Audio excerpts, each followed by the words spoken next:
Okay, so we are back for another top 10 TUR tier list for EZA specifically. So, Dokkan Fest EZA TURs, right? It's very not really niche category, but I think it's important to consider these. And I think tomorrow I'm gonna do a banner unit tier list that I think I might include EZAs there as well, just for all banner units. That's gonna be up tomorrow. So, if you're interested, I guess stay tuned. But we're gonna go over TURs, and I think that there are two updates to TURs I haven't really covered. In fact, I didn't even notice I didn't cover this, but I did not cover TEQ Super Saiyan 3 Gotenks in the TUR tier list just yet. Or exchange boot, of course.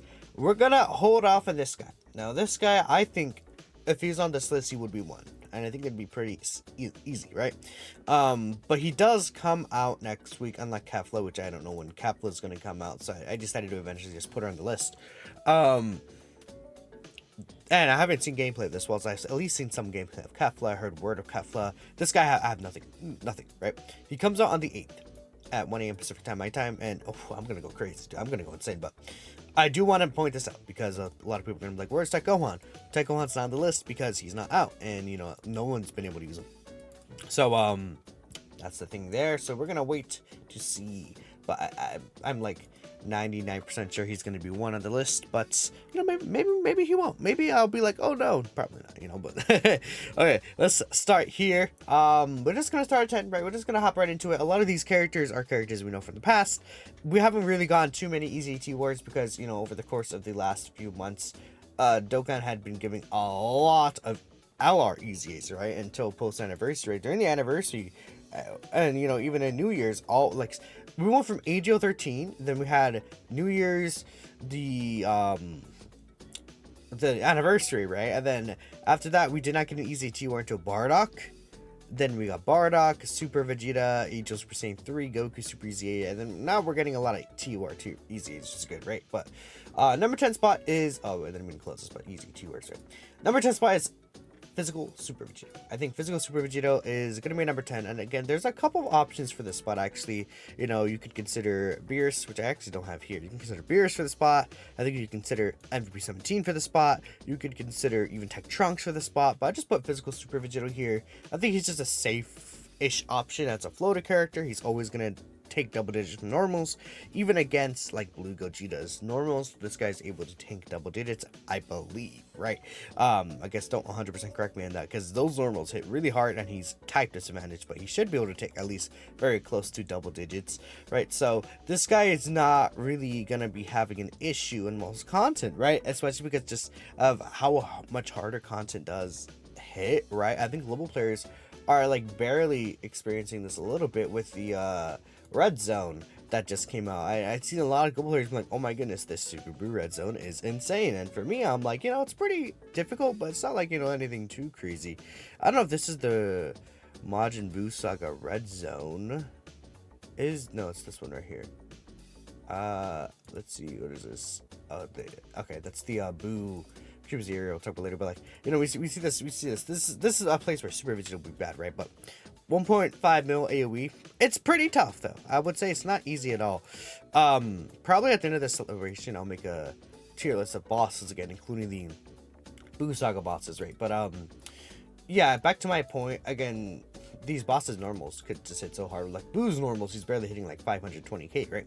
So is that the harder stage on global? That Super boss? It might be.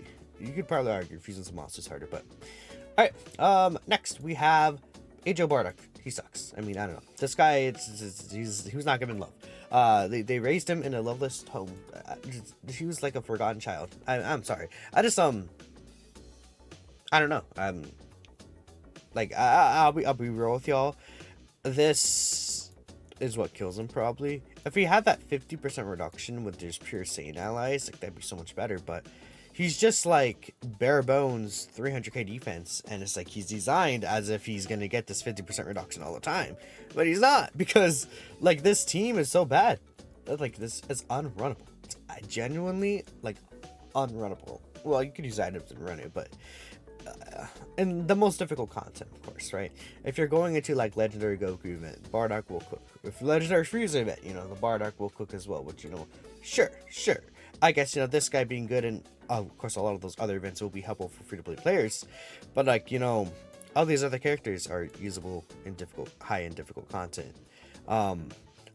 Super Saiyan Bardock could actually still be decent though. I think in high-end difficult content, Super Saiyan Bardock, he loses those restrictions basically, and he has just baseline reduction, he has baseline dodge, right? And he's able to be pretty decent, 50%, like what, 48% dodge. I think he has 32% damage reduction. He has a pretty decent chance to crit, and it built an additional without having to face a certain enemy. If you do face Wicked Bloodline, guaranteed additional super attack, and all attacks become crits, which again I guess is only applicable to the legendary Frieza event, which it's not really that hard anymore. At first, like, that one phase was pretty difficult, the full power Frieza phase, but it was a mistake, so that was really funny. The thing about him, he's a Saiyan, he has Saiyan links, he's runnable. You just have to be really careful with this guy, because he can get crushed. The base from Bardock can easily get crushed, right? And even in his best fight, the Gogeta fight, I don't know, like they should have, like, why does he have to build up reduction per low class warrior? Like, sure, give him this extra attack against low class warrior. This should have just been 50% reduction that he had. I don't know. That's just me though, you know. Just, you know, how I designed my characters, but you know, whatever.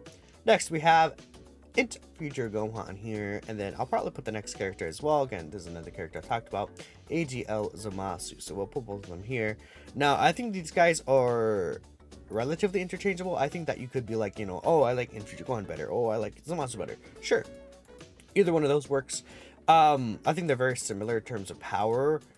What I found though is that Future Gohan, like, even normals could hurt this guy sometimes, right? And one thing is that, you know, he does stack attack, but he doesn't have any defense raise here. He has the 58% reduction, then he just has start of turn attack and defense, which, you know, back when these bosses were hitting, like, I don't know, 1.5, like under 2 mil, basically. Like, only one boss hit over 2 mil, that was the Physical Fusion Zamasu, right?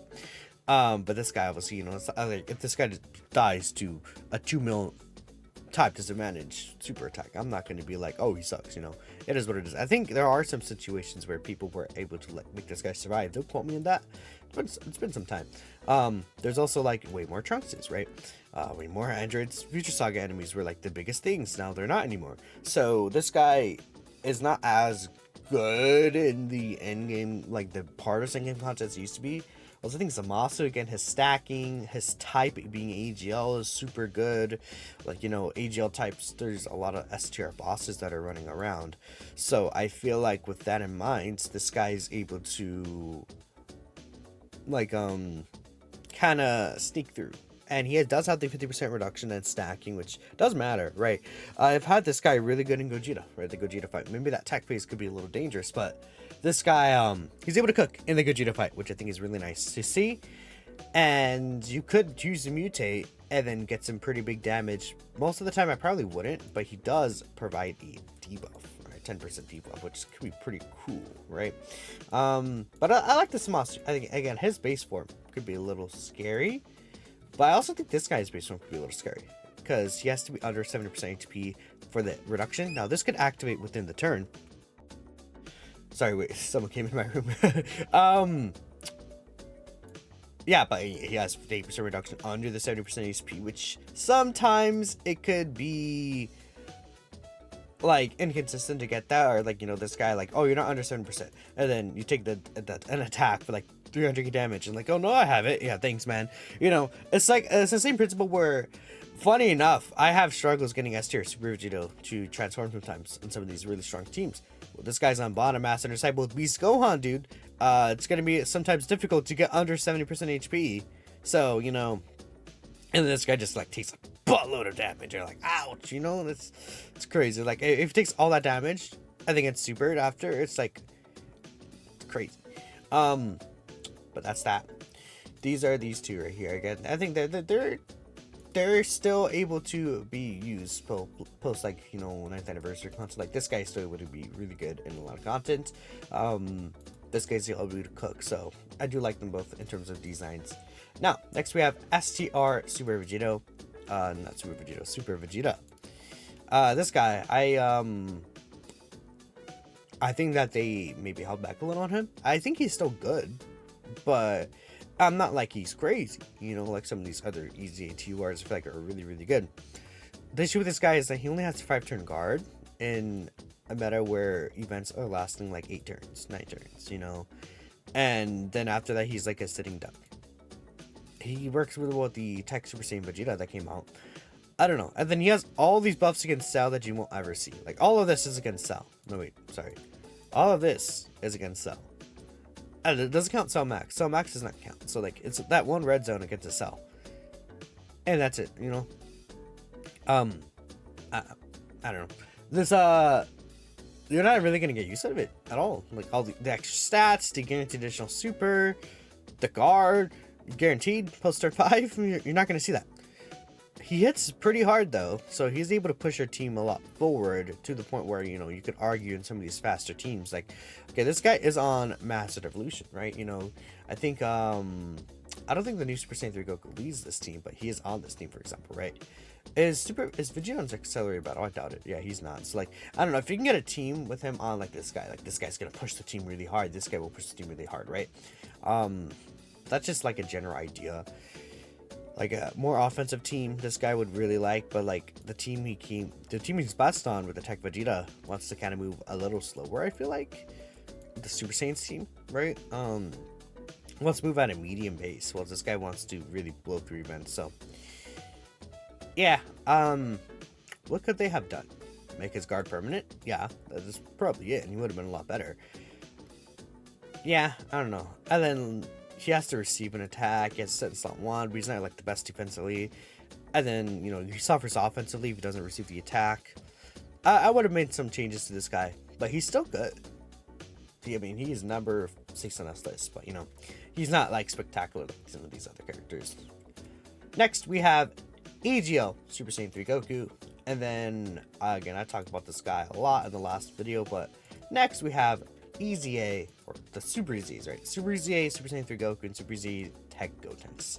So, I think that these TEQ Gotenks is just going to be stronger than Super EZA, Super Saiyan 3 Goku, I think, in a lot of situations. Probably except when you get 12 key. I think when you get 12 key, I might like this guy better. But if you're able to get under 12 key, which when this guy first came out, I had issues getting like 11 key, 10 key, and stuff like that. Like, his best team was the special pose category team, right? And with that team in mind, he has a lot of difficulties getting 11 key because there's a lot of rainbow orb changers, you know. His best partner is Gotenks, and you know, when you transform to Gotenks, you know, you get struggles. But this guy does have the Majin Saga team now, led by Super Saiyan 3 Goku. And the thing about Super Saiyan 3 Goku being leader of this team is that he only shares over in a flash with him. So this guy over in a flash and limit breaking form, Golden Warrior, like, he shares pretty good links with him. So this guy's able to sit at 9 key, just get 2 key, and this guy's at 11, and he cooks. At 11 key, this Gotenks is amazing. He does need to build up a little, but not really too difficult. He also does give supports for the first 3 turns. Super Saiyan 3 Goku, he does also give support though, 20% crit chance. And this guy is also another really good partner with the new Super Saiyan 3 Goku. I mean, the new Super Saiyan 3 Goku has 80% crit chance built in, right? From his intro and his passive. But this right here gives an extra 20%. So he lets the AGL Super Saiyan 3 Goku here, this guy, again, if you see, he look here, he has 50% crit for the first 5 turns from his entrance turn, and then he has a medium chance to crit right here, so that's 80%. Then this guy gives 20%, so Super Saiyan 3 AGL Goku guarantee crits when this guy is there for the first 3 turns of this guy's entrance turn, which is really good. Pushes the damage a lot further with consistency, right? And 80% is a really high chance, but now you're just guaranteed not to miss any, because there's always going to be a chance you could miss them, right? 1 in 5 chance, right? Not like impossible to consider that at all, right? So that's something important to consider. This guy has just a 30% chance to dodge, and slot 1 he can get another 30% for a total of 60%, only before he attacks though. Then after he goes back down to 30%. Decent stats, could hit pretty hard early on. I think this guy though is going to be better for the game because he doesn't lose stats as time passes on. Like this guy, after 5 turns, he loses stats. After 7 turns, he loses stats. You know, the first turn only he has the crit chance in the built in, right? He has to keep dodging for his stats and stuff like that. This guy does not. He just has to super attack a couple of times and he's building up. And then he has the 50% reduction, plus the high chance to dodge, plus 50% crit chance. He's hitting, I think, like his general numbers, he hits harder. But this guy could do 3 supers for the first few turns, if I'm not mistaken, right? Where is it at? Yeah, for the first 7 turns, high chance of launching an additional super attack. So if this guy triple supers, he can do more damage for the first few turns. But this guy at the end of fights is going to be looking a lot better. And I think that is important to me as well. Where this guy's best at the end of fights, in my opinion. And, you know, even in shorter fights, this guy's able to still work well because he has at least a 50% dodge chance. He has the 50% damage reduction if you get 11 key or under. Or I guess for the 50% reduction, you want specifically 11 key. But, it's like, it's not too hard to get that, actually. I found on the Super Saiyan 3 Buu Saga team, it's not hard to get that. It's not, like, impossible to get it on the Special Post team, I would say, but it is very difficult compared to the Buu Saga team. This guy does have a home now, and I think it works really good there. And for like a super easy, I'm very happy about that. So I at first, like last month, I had this guy above him, but I think with this guy's new team, he's able to cook. That's my opinion though. Maybe you could say consistency issues. This guy's like easier to slide into teams potentially, so I like him better. But I have these two at 4 and 5. I have Gotenks here at number 2. Again, we all know about Gotenks, number 3, sorry. This guy's really good. I think his base form could be a little bit weak. You do need to be a little bit careful, but I think, you know, turn 1 for a lot of these characters could be scary as well, right? Even TEQ Gotenks, turn 1 could be scary if you don't get 11 key, I think, at times, right?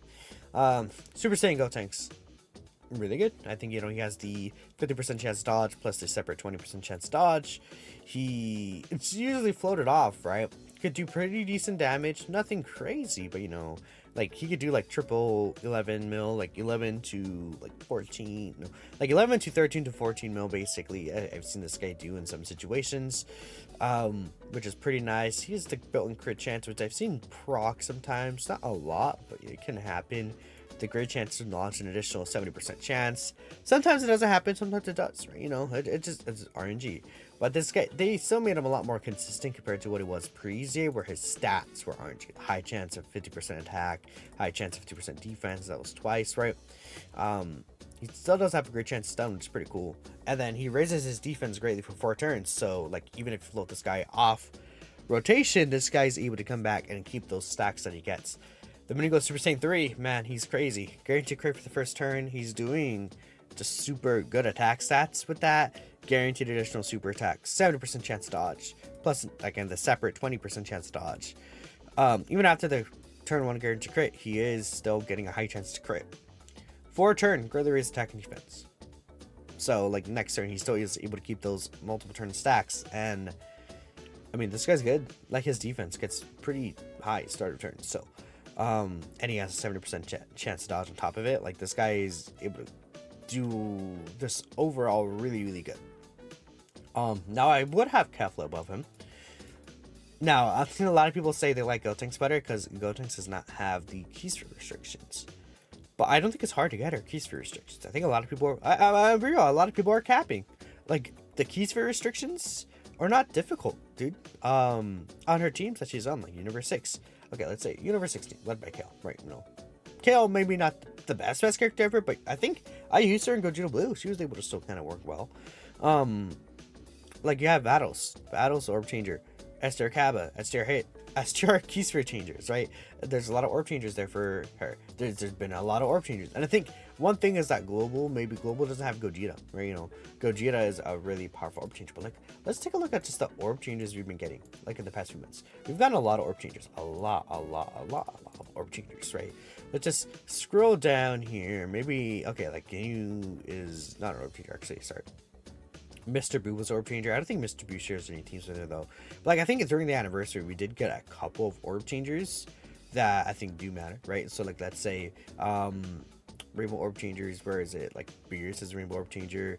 We see Blue Falcon Goku Evolution Vegeta, pure Saiyan character or rainbow orb changer. Gogeta right here is a rainbow orb changer, right? And again, Kaba and Hit are orb changers as well. It's like, I think 2 really strong rainbow orb changers that Global doesn't have.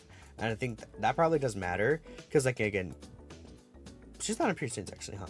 Interesting. Okay, well, Power Beyond Super Saiyan, right? It's a team that they could share.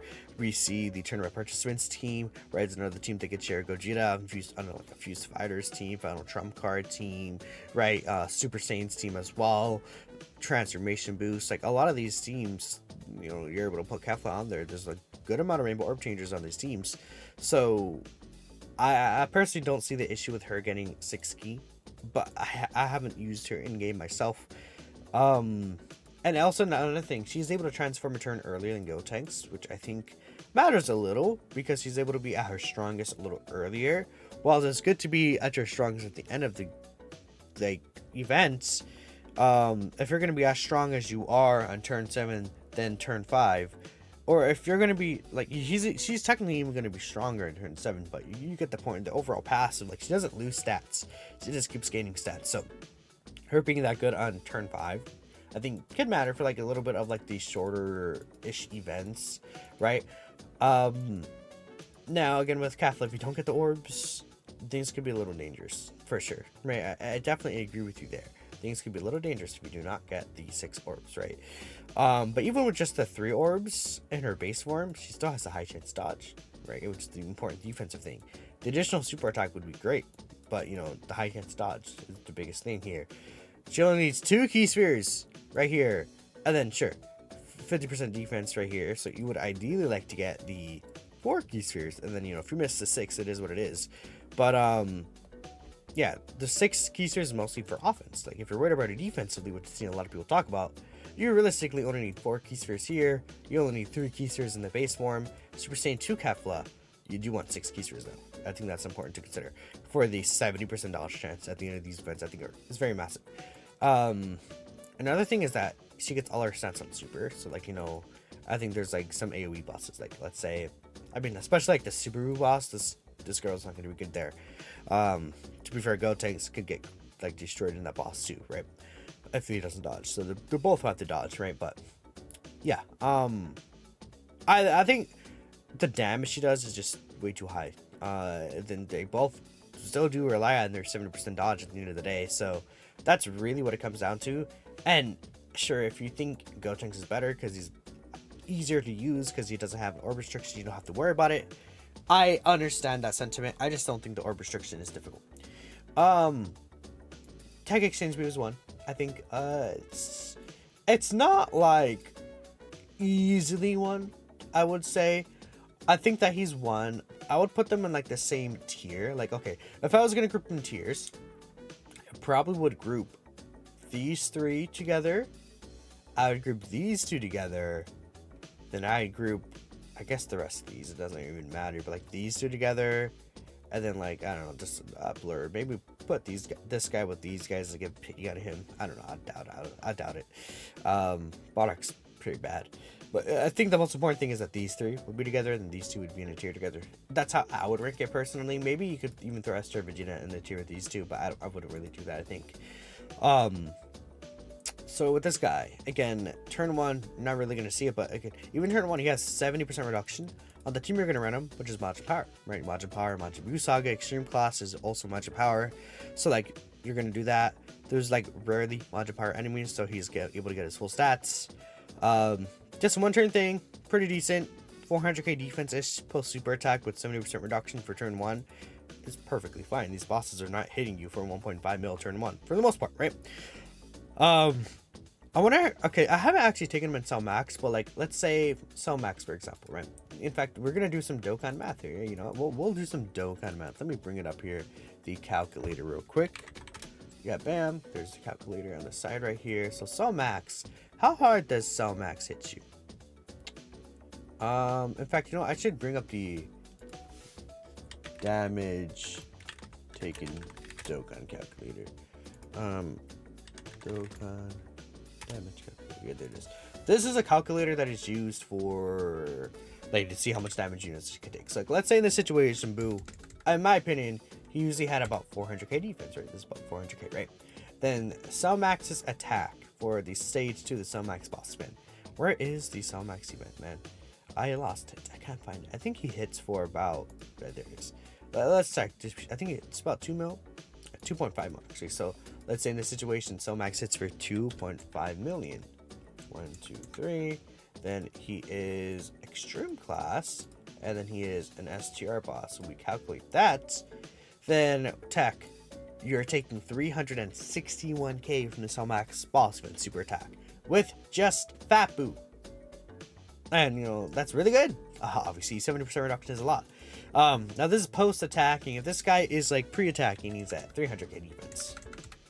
He's still only taking 461k from the Cellmax boss event, which definitely is not like zero damage, right? For sure, it definitely is damage that he's taking. But since they're both extreme class, he's not taking as much damage. This guy's really good for this event. And then eventually you transform into, you know, this guy. He's able to seal and stun, right? You know, which I think you could still Cellmax in turn 5 and then stun him in turn 6. But you can get that as well. And even in other events, this guy is like able to be really good. Like this guy has a high chance to dodge. So, you know, even if you don't dodge, like you could eat the super. And this guy usually has up at this point, like when he stacks up his defense, I could say about 500k defense, only taking 261k from this, right? So that's one thing. And again, with high chance dodge, he can just completely take 0 damage. He has just pretty decent stats, like in terms of offense. He's doing about 15 mil or so, which I'll take that for sure. Then Super Boo, I think, is really good defensively across all the game. I took him against the Beast Gohan event and then slot 1 with a Beast Gohan super attack. He ate for about 480k or so, which not only do we live like, okay, so I would say 480k in itself is not like the greatest thing ever, but if we also consider the team he's on, where there's so much healing, I think I can give a little leeway. And it's like really the only team we're going to use them on with the Majin characters, which they're all healing. This guy's not healing, but everyone else is healing. Then if he's able to attack, he's just shoots out like a pretty easy. It depends. Sometimes I see this guy at 22 mil. Sometimes I see him at 25 mil. It depends on how many like orbs you get, and you know how many of these stacks you have. Like I've seen situations where this guy's like at 28 mil, and then he has like a 75% chance to crit with some of these massive raise attacks built up, right? So it depends, right? And all he needs is the Majin Power ally in the same turn, which is not difficult, and he also has the 70% reduction. So I don't know, let's say again, the thing about like, let's say Blue Gogeta, and the thing about this guy is sometimes hold on, wait, I got messed up, right? So 3600, 1, 2, 3. This guy, like Super Boo, let's say he has about 600k defense, right? I'm trying to make sure I put the correct amount of zeros right there. He's super class and he's STR. Let me calculate that. Obviously, he's taking 660k, which in a lot of situations is enough to get one shot. And sometimes sometimes Super Boo might be like 550k defense. And then in that situation, he like for sure gets one shot, 700k, 10k. He takes a lot of damage. Now Gogeta could be debuffed. Gogeta is the hardest fight in the game. He's the hardest hitting fight, I guess I should say, specifically without the debuffs. So that's like the only fight that I think could threaten him. But like, you could also say these two could be threats. They have the chance to dodge, 70% chance, which is huge. But this guy could also live it. Like, let's say Gogeta's attack is lowered to like, I don't know, 3.2 mil. Right, for example, it does a lot, right? 570k is definitely livable in that situation. Or again, let's say you stacked up right here, we're at 520k. So if Gogeta's attack is lowered, like, which is not impossible on this team, and that is something we can consider, because there's a decent amount of debuffers here. We have this guy. This guy is he does lower attack, which is really nice, right? We also have, what's it called? Where is the other character I'm looking for? Okay, I like how the music is looping twice because I'm taking so long, but we're gonna wrap up in a second, no worries. Yeah, I'm only 29 minutes. Oh my goodness, I didn't mean to last this long. Who else is a debuffer? I forgot the other character at the top of my head. You know, I wonder how this guy would be. He also does debuff attack. Interesting. I don't know if this lasts multiple turns. I think it's just within that same turn. Huh, I never thought about that. Maybe I should look at him. Maybe I'll give a little gander on him. I doubt he's going to be really that good, but where is... There's another debuffer here. I'm not crazy. I'm not insane. Where is it? I forgot the other character that debuffs, but there's another character on this team that could debuff. Hopefully, maybe if this guy EZAs, he could also debuff, by the way, this guy. I guess I'm just like dumb. Maybe there's not another character that debuffs. But like again, you have these debuffers on the team. Like you're able to very easily like get this guy to live the super. But like point blank, he's not gonna be able to do it. And you know, the reason why it's gonna be easy in the team is because you have double ghost ushers with Fabu, and you're able to stack up this guy's defense. So that's that. I still would say he's best EZA2R right now over Kaplan Gotenks. I do like him a little better. I feel like he's overall in all three forms stronger than like all three forms of these guys. I think that does matter as well, because like, you know, sure, it's like I said, it is best to be strong at the end of the events, but if this guy is gonna also be better than him at the start and end of the events, which there are short content as well, that's something I also do consider a little bit. And I think, you know, these guys are on the same tier, so I think that's where I probably would put this guy above it. And again, there are situations where he could live the super attack just flat out, and in that situation you could say he's more consistent than them. Other than that, without that attack lowering, and that fight specifically, he's not really going to be as consistent as them, because they could just straight up dodge the super. But I digress. That's my thoughts on this guy and why I have him at number 1 EZA2R. This is my tier list. Let me know what you guys think. I'm out of here. Thanks for watching, and I will catch you all in the next video. Peace out.